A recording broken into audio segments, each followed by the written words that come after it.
Good evening. My name is Michael Baenen. I'm a member of the Board of Directors of the Royal House and Slave Quarters, and it's my privilege to welcome you. Thank you for joining us for this last program in our Giving Voice series.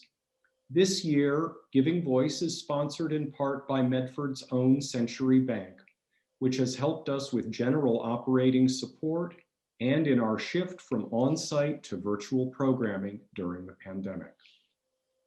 In the 18th century, the royal estate just outside Boston was home to the largest slaveholding family in Massachusetts and the enslaved Africans who made their wealth possible. Today, the tours and programs of the Royal House and Slave Quarters bear witness to this history of exploitation and bondage set against the backdrop of America's quest for independence. As an institution, we are committed to telling the history of slavery and freedom while highlighting how the legacy of enslavement creates systemic inequalities today. At this moment in our national life, the complex legacy our site explores is more relevant than ever. While our site has been closed, we have been hosting a dynamic series of online programs to address these critical issues in American history and society. We hope you'll join us for more of these programs in the future. We also encourage you to stay tuned for news about our reopening this summer, for which we're currently making plans. I also want to stress how grateful we are to all of you who support our work through your memberships and donations. We cannot thank you enough.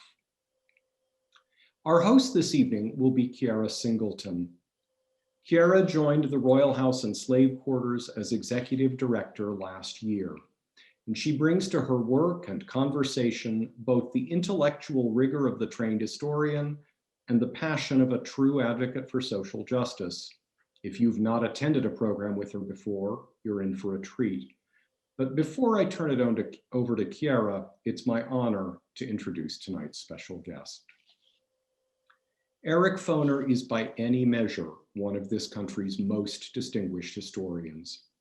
You may well have read his landmark book on Reconstruction, America's Unfinished Revolution, which won the Bancroft Prize and the Parkman Prize, or perhaps his study of Abraham Lincoln and slavery, The Fiery Trial, for which he was awarded the Bancroft Prize and the Pulitzer Prize for History.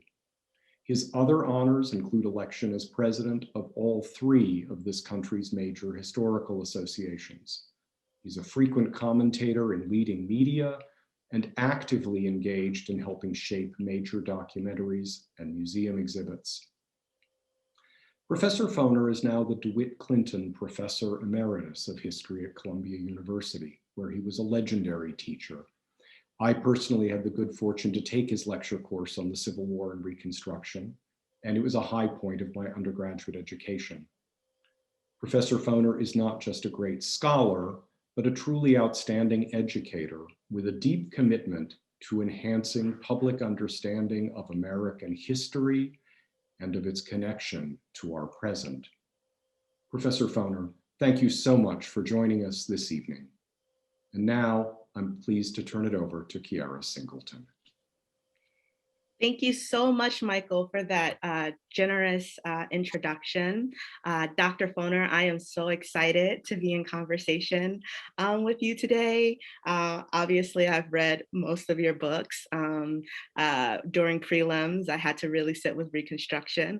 And so it's really an honor to be in conversation with you today to talk about the legacies and the failures and the lessons that we can learn from Reconstruction.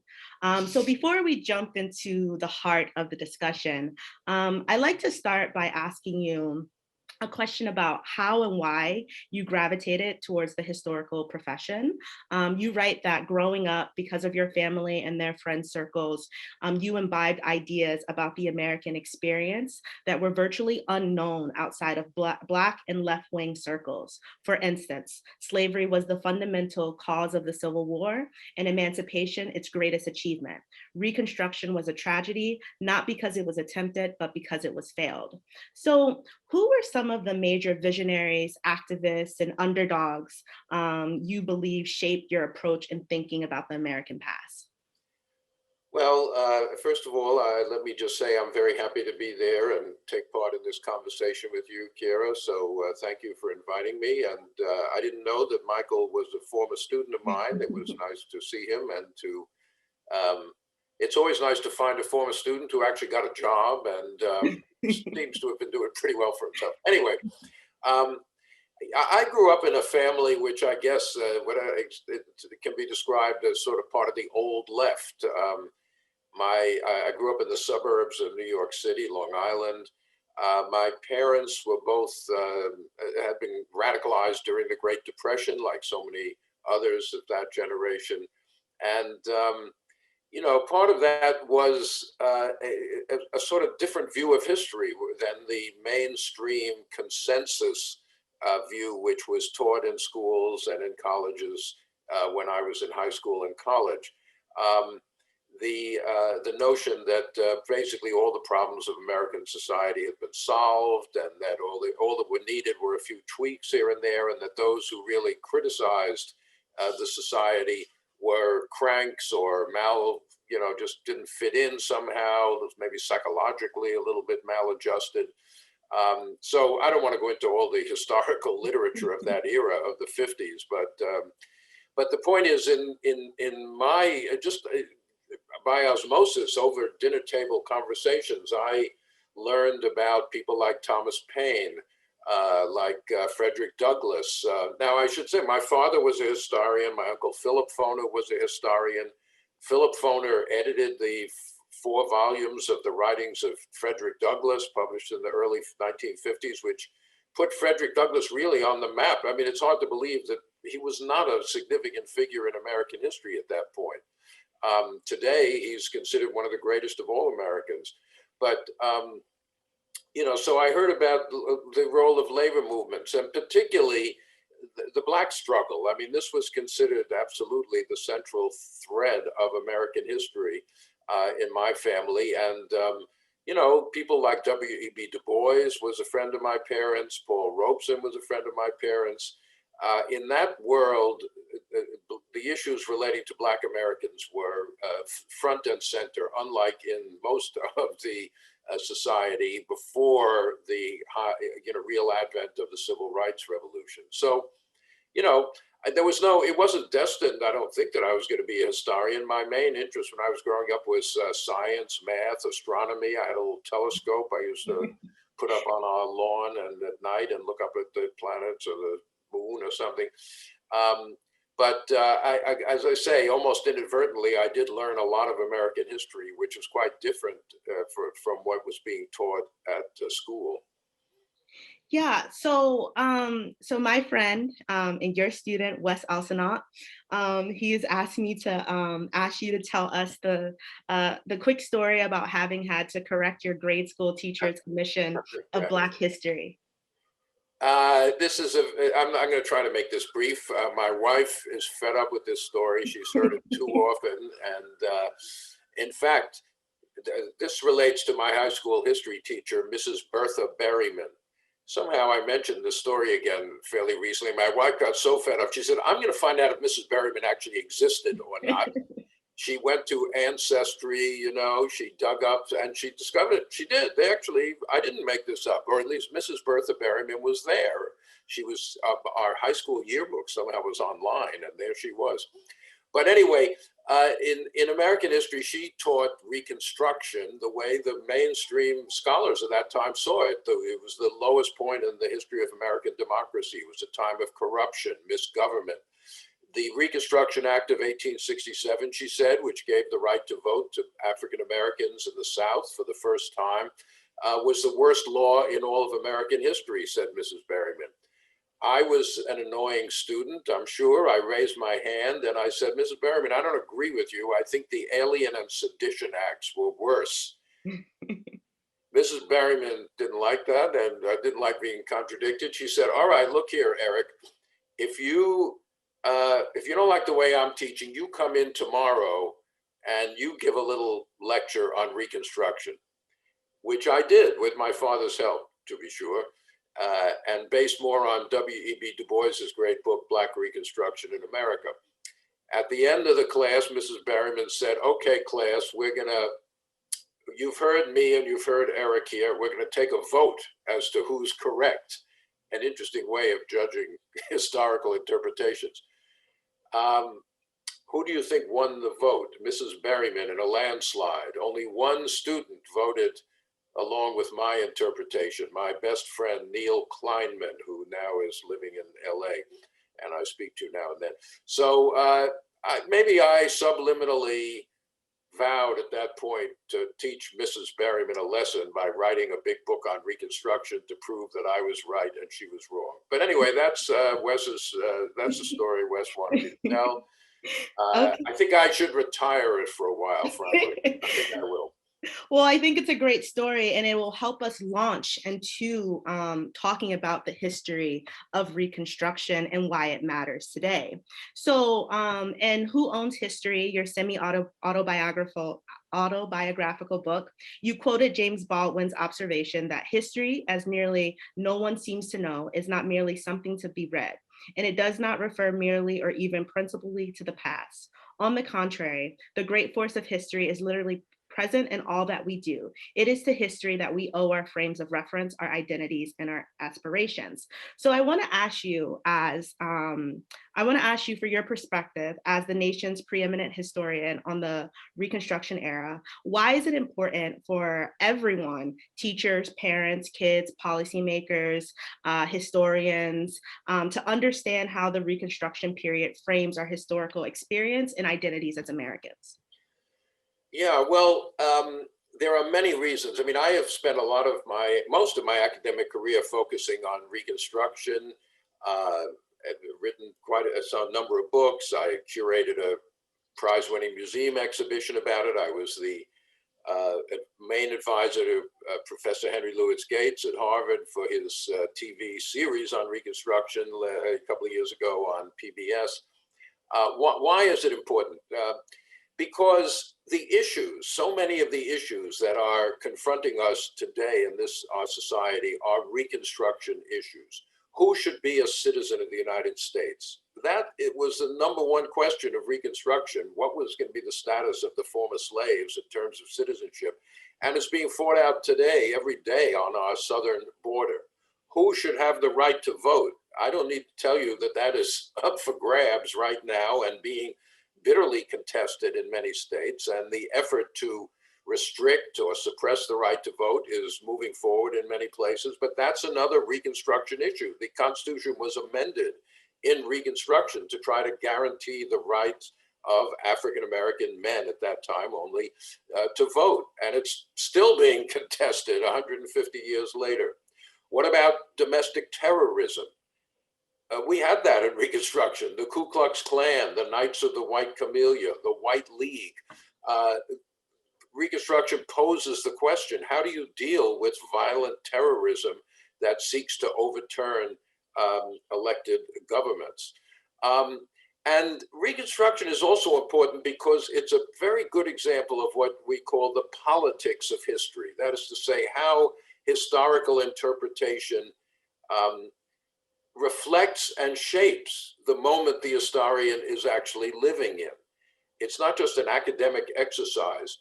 The old view of Reconstruction, which I'm not going to go into except to say what Mrs. Berryman was teaching, that Reconstruction was a big mistake. And the reason for that was that Black people are simply incapable of taking part intelligently in democratic government. Giving the right to vote to Black men was the great mistake of Reconstruction, according to this older view. And that view was not just an interpretation of the past, it was part of the justification of the Jim Crow system in the South. When the disenfranchisement of Black voters in the 1890s and the early 20th century was justified by the so-called horrors of Reconstruction. And throughout the 20th century, whenever movements began to re-establish the constitutional rights of African Americans in the South, you were met with well, if we do that, we'll just have to relive the horrors of Reconstruction again. It was only with the Civil Rights Revolution that a different view of Reconstruction began to take hold. the old racist underpinnings of the historical profession's view fell to the ground. And really, for the last 40, 50 years, there have been scholars of all kinds reevaluating Reconstruction. But I think it's fair to say that most scholars today see Reconstruction not as a tragic mistake, but as a key moment in the evolution of American democracy, and that the tragedy is not that it was attempted, but that it didn't succeed. And that left to future generations, including our own, this difficult question of racial justice, which we are going through another crisis about that question right now. So, you know, my view is you cannot understand where we are as a society today without knowing something about Reconstruction. It is not just a coincidence that the Civil Rights Revolution was often called the Second Reconstruction. And there are many people today who, including myself, who think maybe it's time for a third Reconstruction to finally address so many of the racial inequalities that confront our society. Wow. That was a really, really great answer that opens up so many questions. And because we're talking about, you know, the second Reconstruction and possibly a third Reconstruction, did Reconstruction actually end? You know, we talk about a periodization of Reconstruction, which you generally say it's from 1863 to about 1877. But if we keep having these moments throughout history, are we still in it? You know, Reconstruction was two things at the same time. It was a particular time period of American history, like the New Deal or the Progressive Era or something like that, which I begin it in 1863 with the Emancipation Proclamation. Most scholars really believe it in 1865 with the end of the Civil War. 1877, the so-called disputed election, which ended up with the bargain that sort of ended Reconstruction, is seen as the end. But Reconstruction is also a historical process, the process by which the United States tried to come to terms with the end of slavery. We had 250 years of slavery in this country, including its colonial era. The transition from a slave society to a free society was not a simple one. Let's just put it that way. All three of the constitutional amendments of Reconstruction, 13th, 14th, and 15th, end with a section saying Congress shall have the power to enforce this amendment. That meant that Reconstruction didn't end and never ended, exactly as you said, because the power to fulfill the agenda of Reconstruction is still out there. And Congress can take those steps if it wants to. Sometimes it does, generally it doesn't.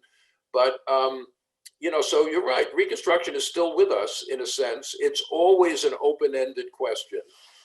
And that makes it even more relevant to the moment. Some constitutional amendments are really in the past. Some of them, one could barely remember what they're all about. But these Reconstruction amendments do make Reconstruction an ongoing process. So I want to think about your most recent book, The Second Founding, How the Civil War and Reconstruction Remade the Constitution. You seem to suggest that radical Republicans understood that we have to be open to change so-called sacred documents if we want to achieve certain benchmarks in preserving human rights. So can you talk a little bit more about kind of the promise of Reconstruction and kind of the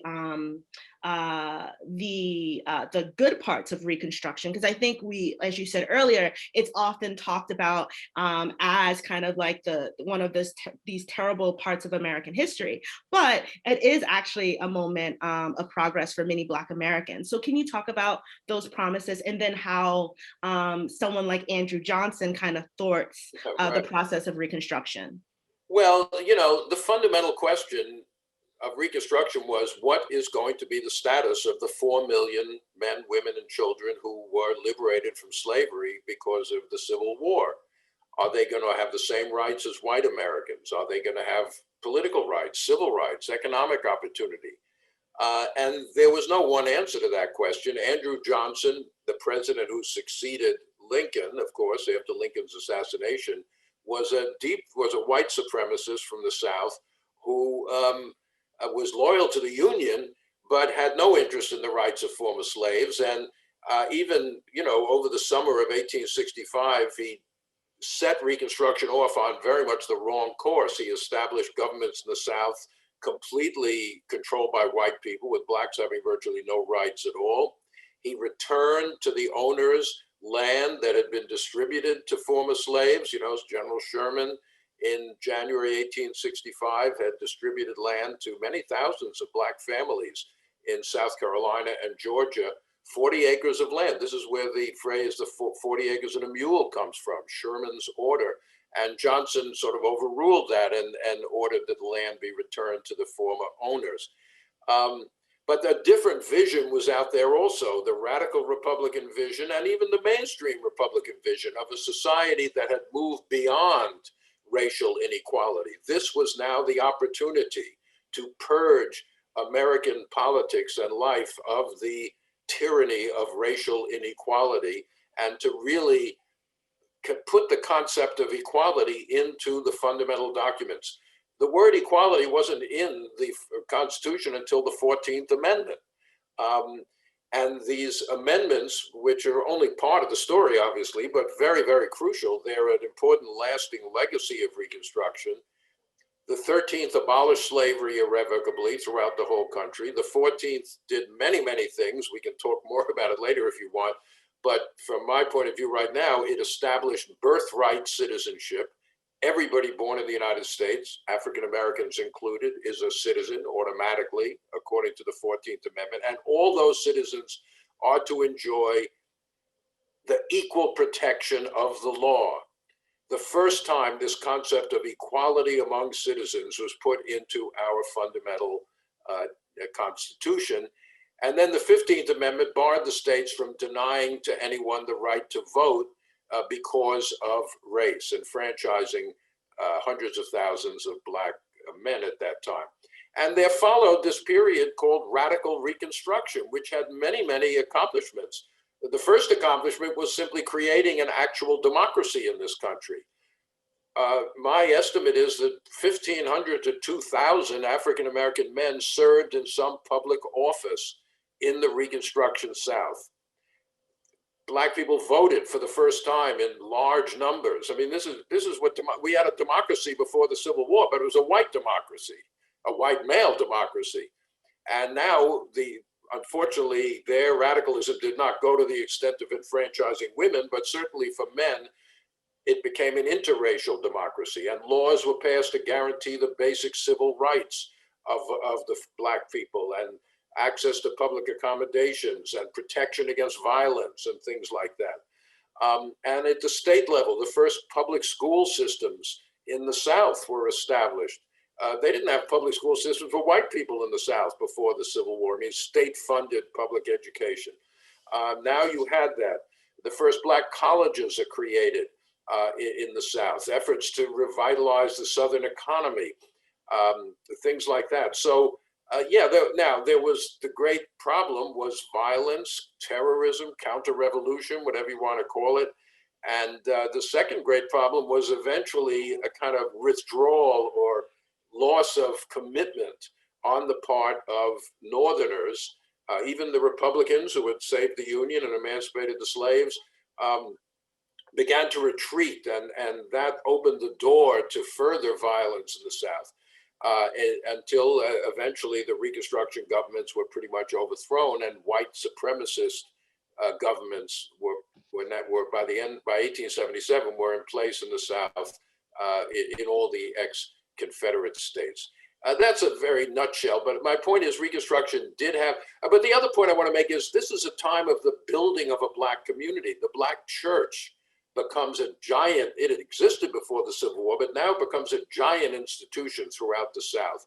Black education, as I said, black families reunited after slavery, black fraternal organizations and all sorts of things, economic progress. We say Reconstruction failed because it didn't make genuine democracy permanent in the South. But in all these other areas, it didn't fail. I mean, the black churches weren't overthrown. The black schools didn't disappear. Black families weren't thrown back into slavery. So there's a complicated balance of of achievement and failure, as in many moments in history. Yeah. So while in your comments, we're like talking about Reconstruction and also kind of what Reconstruction looked like in the South, but you alluded to the North. And so I wanted to ask, can you talk to us about kind of white resistance to Reconstruction in the North, and how was the North complicit in some of these failures of Reconstruction? Well, I mean, of course, the Union, the North, had triumphed in the Civil War. And I think at the first part of Reconstruction, most white Northerners were committed to at least some semblance of equality for the emancipated slaves. Of course, there were also African Americans in the North, maybe up to 500,000 of them, actually. No, actually about 250,000, sorry, I'm taking, but let's say 250,000 in the North. They had few rights before the Civil War. Massachusetts was one of the very few states where the black population were recognized as citizens. Men had the right to vote. They had access to public education, etc. Much of the North discriminated very strongly against their free black population. But, as they say, as time went on, the Democratic Party, the party sort of switched their clothes at some point. At this point, the Republicans are the party of racial justice, and the Democrats are the party of white supremacy. That has flipped over the past 40, 50 years for complicated reasons.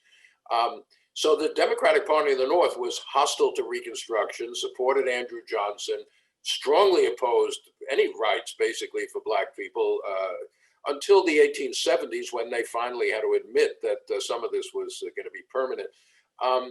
But one of the things about Reconstruction is these amendments applied to everybody, right? They weren't just for the South. They didn't say Southern blacks have the right to vote. The 15th Amendment gives a right to vote to every black man, including in states like Pennsylvania and Illinois and Ohio, where they hadn't been able to vote before the Civil War. The civil rights legislation passed by Congress applied to the whole country, not just the South. So African Americans in the North made significant gains just because of the general reconstruction of the legal system and the constitutional system. Of course, there was prejudice in the North, there was racism in the North, but there was also a belief, it's hard to put it exactly, not everybody was Martin Luther King Jr., let's put it that way, but the idea that, 750,000 people had died in the Civil War. And by the end of the war, the destruction of slavery and the making of a kind of new kind of system was considered in the North widely as one of, to justify the Civil War. What justifies 750,000 deaths? It's creating something new and better. And that belief didn't die out, or maybe it died out around 1900. But there's, but for a long time, I think Republicans, even as interest waned, still maintained a commitment to basic rights for African Americans. Yeah, and I think I wanted, I have about 2 more questions before we move to audience questions, but I think that there's a lot of, misconceptions about kind of why Black Americans don't kind of migrate to the North sooner, given that there is a booming economy in the North. And I think especially in a place like, Massachusetts, which is deals with a lot of segregation, housing discrimination is still very rampant. Can you kind of talk to us about the ways in which, labor and work in factories and all of these things were highly racialized? Oh, that's a very, very good point. Thank you for raising it. Because once Reconstruction was over in the South, African Americans there were kind of trapped at the bottom of the poorest part of the United States. As you say, the real economic dynamism in the late 19th and then well into the 20th century was in industrialization in the North. This is when you get the rise of the vast industrial, leviathan stretching from Pennsylvania around the Great Lakes into Ohio and Indiana and Michigan and Chicago and Illinois, et cetera, et cetera. So yeah, it's an interesting. Well, Black people were stuck as sharecroppers, as tenants, as laborers. Why not leave? Why not go to the North where jobs are abundant? The reason is, and you kind of alluded to this, Northern industrialists did not want Black workers. They needed workers. There's a tremendous need for labor. Where do they get those workers? They go to Europe. They go to Eastern Europe. They go 3,000, 4,000, 5,000 miles away, and they start bringing in Italians and Greeks and Eastern Europeans and people from the Tsarist Empire of Russia. They're not going 500 miles south to bring workers from, let's say, Mississippi or Tennessee. You can't migrate if there is no job waiting, available to you when you get there. So when did there was always a little bit of migration. When did really big African-American migration to the North begin? 1914, the beginning of the Great Migration. And what happened in 1914? The outbreak of World War I in Europe, which cuts off immigration. And then after the end of World War I, immigration is cut off again by legislation in 1921, 1924. Then jobs begin to open up for Blacks in Northern industry. Still not great, the lowest level jobs, the janitor in a factory, the elevator operator, but still that's better than being a sharecropper in the South. And that reverberates back into American politics. By the 1930s, Blacks cannot vote in the South, but they can vote in the North, and there's so many more of them now. They become a key voting bloc in northern cities, and thereby help in the big industrial cities. The Black population is now significant enough that it can help sway the result. And so both parties have to start paying attention. And why do they have the right to vote in those northern cities? Because of the 15th Amendment, which applies to the whole country, even though it's been abrogated in the South. And the Supreme Court has just said, well, there's not much we can do about this. If white people want to take the vote away from Blacks, that's their problem, not ours. So Reconstruction reverberates into the 20th century because of those constitutional amendments, which were never removed, even though they were ignored for decades in the southern states. Yeah, so this opens us up to kind of questions about the gender dimensions of Reconstruction and the right to vote. So we talk about the amendments and how they, open up questions of citizenship and the right to vote, but mostly for Black men. So can you give us a bit more about how Black women in particular are navigating Reconstruction and what lessons we can learn from them, especially when it comes to utilizing court systems? Well, my former student, and you know her very well, Martha Jones, now of Johns Hopkins University, last year published a very fine book, Vanguard, about the struggles of African-American women for citizenship rights, for the right to vote. They tend to their role has been neglected, let's put it that way. We've heard a lot about Elizabeth Cady Stanton and Susan B. Anthony, who are great people, and we ought to hear about them. But how many people know about Frances Harper, and many other African-American women agitators who are fighting not only for the right to vote, but against lynching, Ida B. Wells, and for all sorts of rights and opportunities. As I said, in Reconstruction, even the most radical Republicans are not advocating women's suffrage. It's just too soon or too radical or whatever it is.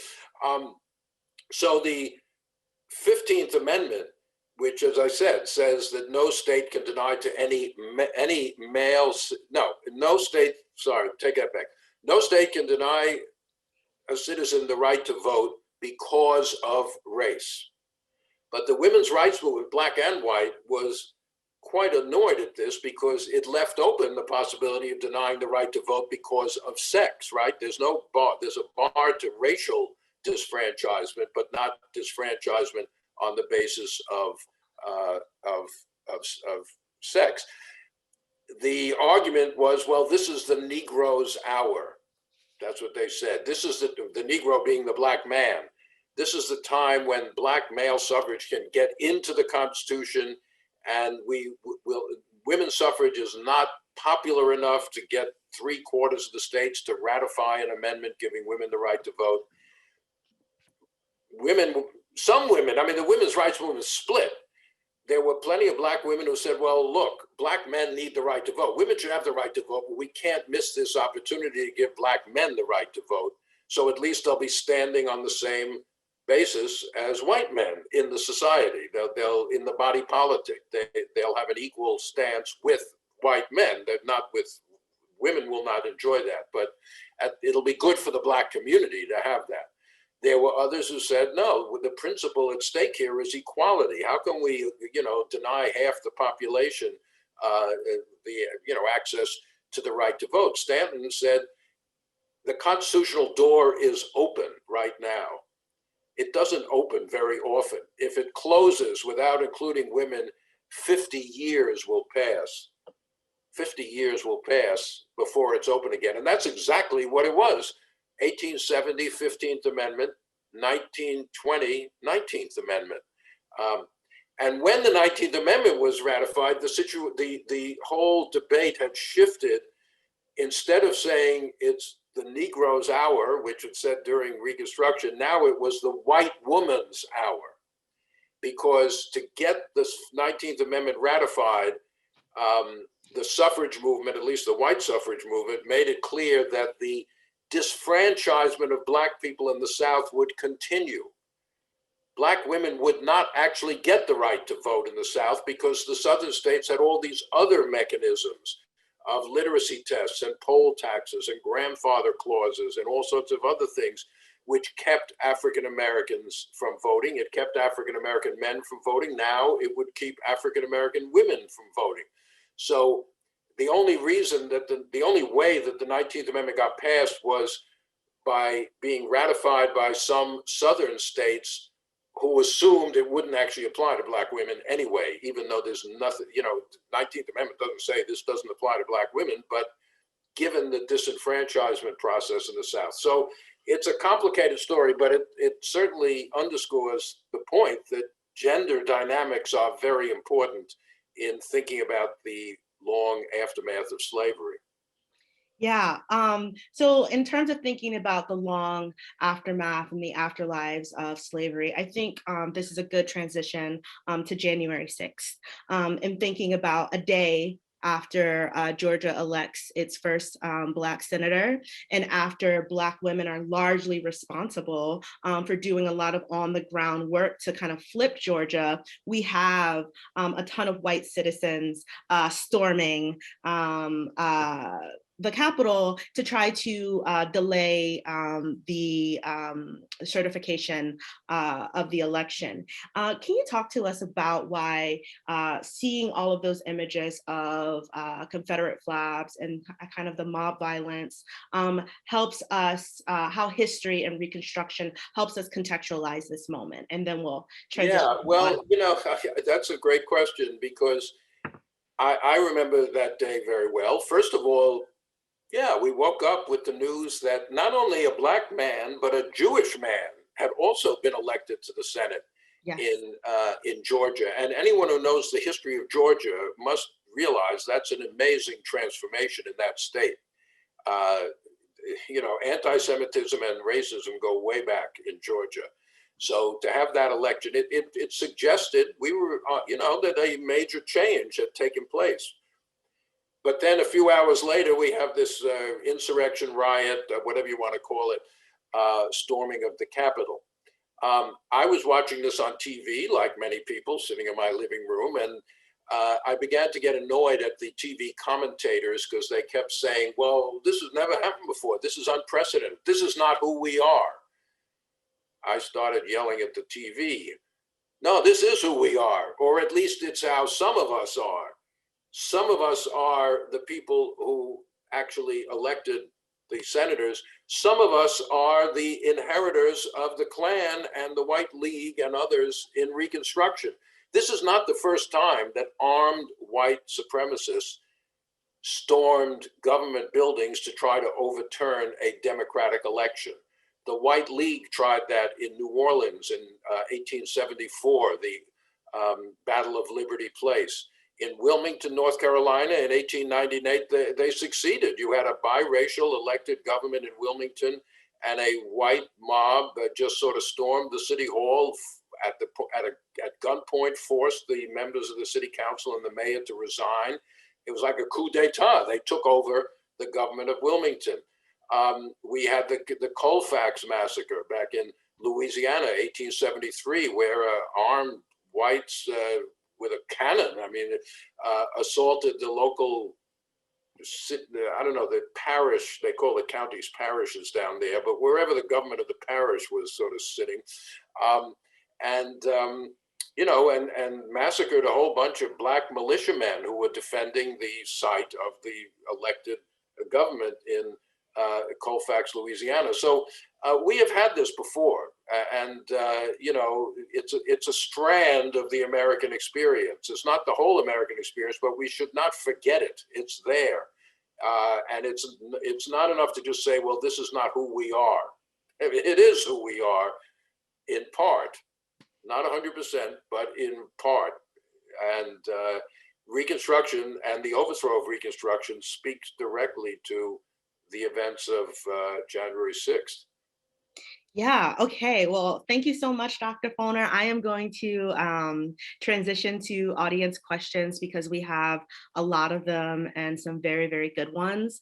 So the first one I'm going to start with is from John Trumpor, and he says, we hear a lot of celebration in the media of the New York Times 1619 Project, but there are several left-wing and mainstream historians who have emerged as critics. What are your latest views on this history project? And do you think there are any areas of improvement? Well, there's always areas of improvement. If anything is produced by a human being, it's not going to be perfect. I don't care who you are. I should say I was not a participant in creating the 1619 Project. I know many of the historians who were involved, and I know many of the historians who were critics also. Overall, I think it's a good thing.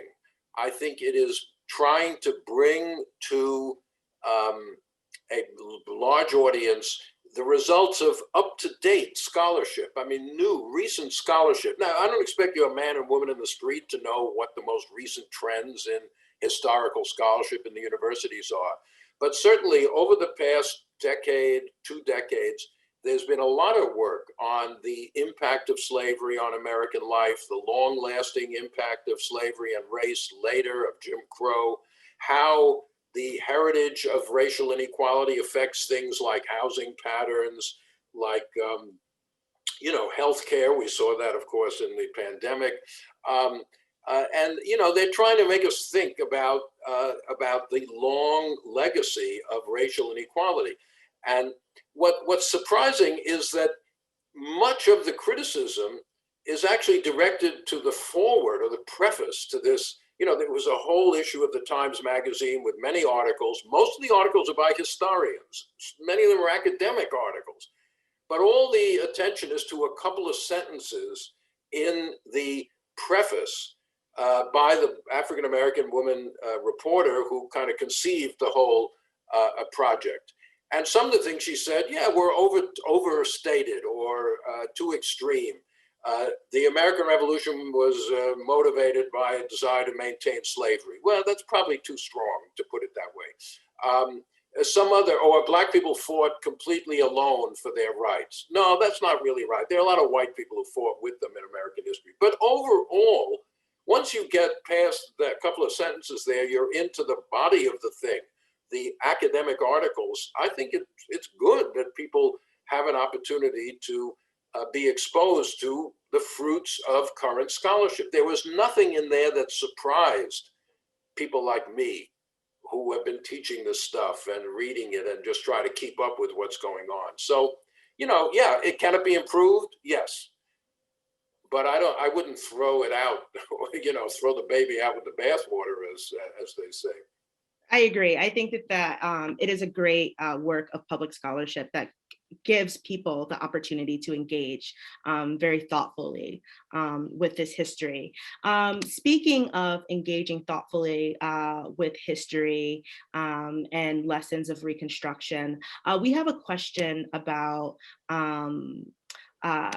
if Reconstruction, it's an anonymous question, if Reconstruction is a process, what can be done to complete it with the continued divisiveness around racial injustice that we see today?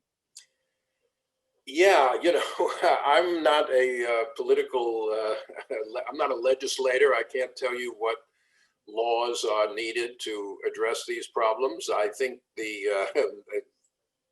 House bill expanding and protecting voting rights is a good start. That will now be brought before the Senate. Whether it can get through there, I don't know. But to me, the number one thing in dealing with such a complex set of issues as racial injustice in our society, the first thing is we need political leadership on this. We haven't had that in the last 4 years, let's say. But I think the Biden administration, I'm not speaking here for the administration or anything like that, but I think they have focused attention on the need to directly address racial inequality in many areas of life and I think in a good way, in that without making white people think that something is being taken away from them. Very often, this is a kind of response. If you assume you have a fixed pie and someone else is going to get a bigger piece, you may say, hey, my piece is getting smaller.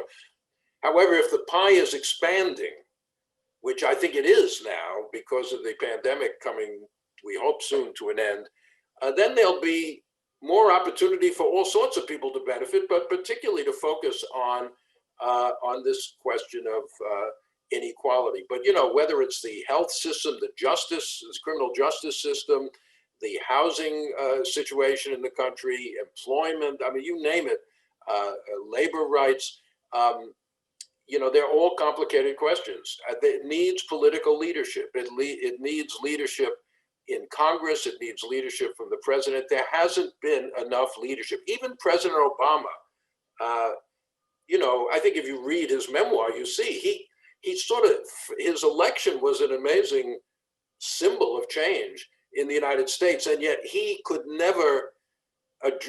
felt he couldn't really directly address race issues very much. He didn't want to be pigeonholed as the Black president. He wanted to be the president for everybody. And that posed a problem for, that these issues do need to be directly addressed. I'm not criticizing Obama. I'm saying the condition under which he got elected made it difficult for him to take the kinds of initiatives that perhaps are needed and desirable. So we have lots of questions. So I'm gonna ask a question that I think is about kind of expanding the geographical range that we speak of when we talk about Reconstruction. Our audience member, Michelle, has asked, do you agree with scholars like Elliott West that we need to expand our geographical range when speaking about Reconstruction to include the West, given the movement of the 5 Southeastern nations and enslaved African Americans to Indian territory and the reach of slavery into places like Missouri, Arkansas, and Texas? Should we as scholars be digging into our Western history and framing the period from 1863 through the allotment era within the larger conversation of Reconstruction? Yeah, I mean, I think that's a good point. And in fact, I think that is a tendency among historians right now to try to bring the West the history of Native Americans in this period. You know, during Reconstruction, many of the wars on the Great Plains are taking place. Of course, the expulsion of the natives from the Southeast had taken place, you know, before the Civil War. But there were other, you know, the movement, the forced movement of people onto reservations was going on. You know, you can look at Reconstruction in part as part of the consolidation of the nation itself.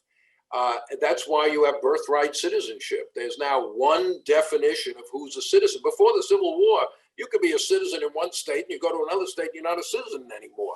Now there's a national standard for citizenship that affects everybody. And in a way, that means that the native population, the Native Americans who kind of cherish their own sovereignty, their own independent sovereignty, that sovereignty can no longer exist in a you know, unitary nation, or at least many people think it shouldn't exist. Those issues are relevant, absolutely. And I think you know, that adding the West and the whole battle over the rights of Native Americans into the story will make it more, you know, more complicated, but I think even, you know, more inclusive. The one thing I don't want to see happen, though, is to sort of lose the remarkable distinctiveness of what was happening in the South. What Du Bois in Black Reconstruction, his great book, you know, talked about, this is a pivotal moment in the history of democracy, not just in the United States, but in the whole world. And we ought to remember that when we study this. And that leads you to focus on the South. But yes, changes are going on in the North, changes are going on in the West. They're all part of a big story. And I think, you know, it's a challenge for historians to, what can I say, to integrate all this into one narrative. Yeah. I'm going to try to put a few questions together because we have a lot about the current voting restrictions and voter suppression happening today. So concerning your book, The Second Founding, How the Civil War and Reconstruction Remade the Constitution, can you discuss kind of the role of the Federalist Society and other conservative jurists in continuing the assault on Reconstruction amendments, particularly on the voting rights of Black citizens? And I'm going to tie that to kind of where does the question of reparations fit into kind of this current wave of Reconstruction? All right. Well, those are complicated questions, but you know, whether it's the Federalist Society or just conservative jurisprudence in the last 30, 40 years, how shall I put it? They don't like the Civil War amendment, the Reconstruction amendments all that much, or at least they interpret them in ways which, to my mind, really negate the purpose of those amendments. Their view is that affirmative action violates the principle of equal protection of the law. They're much more sympathetic to whites who claim to be discriminated against than African Americans who are or others who are the beneficiaries of affirmative action programs. They pretty much gutted the Voting Rights Act in the case of Shelby County versus Holder some years ago, where they said, well, the 15th, you know, they took away the sort of pre-clearance, which made it difficult for states to pass these laws like Georgia is doing now. They have a very cramped view of federalism. Their view is that the Reconstruction amendments didn't really change the relative powers of the federal government and the state governments. And that's why, for example, the Voting Rights Act is no good because it imposes too much on the states. Whereas, in fact, it's obvious if you read these things in the debates that they wanted, the people who made these amendments intended to limit the powers of the states and to exalt the power of the federal government and Congress, particularly. The Supreme Court, the conservative justice, don't even read, you know, these amendments say Congress shall have the power to enforce them. And yet they throw away a lot of what Congress decides it wants to do. The Congress, you know, the people who ratified the amendment they didn't want the Supreme Court to make these decisions. They wanted Congress to do it. So yes, I don't, unfortunately, I don't expect much from our current Supreme Court. One lesson of this whole story is what can happen to your rights in the hands of a conservative Supreme Court. From the 1870s onwards, for 30, 40 years, the Supreme Court at that time just whittled away at these constitutional amendments. It wasn't at one moment. It took a whole generation or more. It wasn't in one decision. It was a whole series of things. I'm not going to go into them all now, which limited the enforcement powers of the federal government and gave a free hand to the states to discriminate in all sorts of ways, including finally taking away the right to vote. So it's a warning. It's a warning, and my book about the three amendments was meant as a warning for people to be vigilant, and that the lesson of this is rights can be gained and rights can be taken away also. And we are seeing that happening right as we speak. As to reparations, boy, that's a big, long question. You know, you could say that started in Reconstruction. 40 acres and a mule was a kind of reparations, even though the word reparations wasn't part of the political vocabulary then. But the idea that the slaves were owed something for their 250 years of what Lincoln called unrequited toil, unpaid labor. What is the country's obligation for 2.5 centuries of unpaid labor? That was not solved in Reconstruction. Land was not distributed. It came up again at various points in American history. You know, my view is what we need, I don't know how to quite put this except to say the term reparations may be a counterproductive one. It seems to alarm a lot of people, whereas what we're really talking about here is social policy. What kind of social policy is needed when we are now in a situation where people are much more willing to acknowledge the existence of deep racial inequalities. What is the proper response to that by the government? You can call it reparations, you can call it social policy, you can call it direct action to uplift people. That's what whether you call it reparations or not is of no concern to me. I think what we need is radical social policy to try to bridge some of these gaps.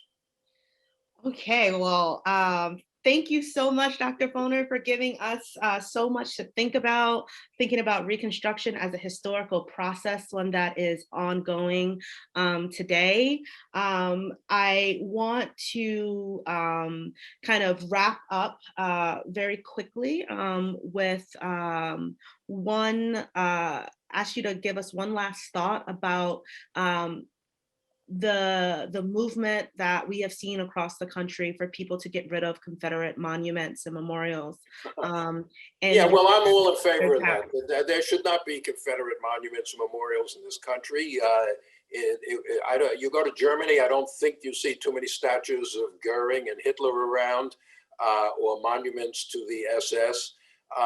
You know, as you know, these things were put up in the 1890s and the early 20th century as statements of white supremacy at the very moment when the Jim Crow system was being fastened upon the South. They are statements of who holds power in the states, who has the power to shape the public presentation of history.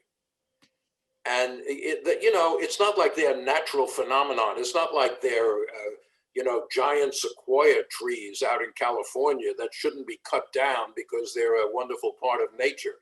These were put there by human beings for a reason, the reason being to show who was boss in those societies. You know, I don't think there's a place for them. But I'm also concerned, if you're going to have statues, there should also be statues of African Americans. How many statues of African Americans do you think there are in the South? How many Reconstruction leaders have monuments? Very, very few, or if any. There were 14 Black men who served in Congress, 2 in the Senate, 16 people. How many of you think have a monument in the South? Maybe 1 or 2, and a pretty small ones, I'll tell you. So, you know, it's not just what's there, it's what's missing. And if you could add a whole bunch of more inclusive monuments, then I'd say, keep a few Confederate ones, because that is part of the history, but it's not the whole history. And you go around the South today and you think the whole history of the South is the Confederacy. That they've long since passed their, bye-bye date or whatever they call it. That was a perfect way to end, to think about kind of how history informs us today in our built environments today, and how that can lead to a misunderstanding of all different types of the long history of social justice. So thank you again, Dr. Foner, for joining us for this amazing conversation. Thank you, Michael, for your introductory remarks. I would like to thank Century Bank again for being such a great partner. And I would also like to thank all of you for giving up a part of your evening to spend time with us. I hope you enjoyed this conversation.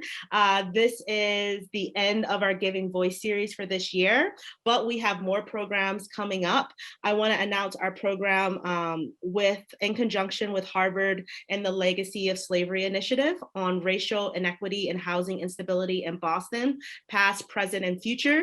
It's going to be really, really great. And we hope you sign up. The link is in the chat. And we hope you will sign up for our e-news so that you can stay up to date with all of the programs that happen on our site. You should also visit Professor Foner's website, where you can find out about all of his books. He is prolific. They're all very, very good, as well as keep up with his public presentations. Thank you again for joining us tonight. And thank you again, Dr. Foner. This was really, really, really a pleasure. And I know our museum audience really, really enjoyed it. Well, you're very welcome. Thanks, Kyera. Okay, everyone. Good night. Good night.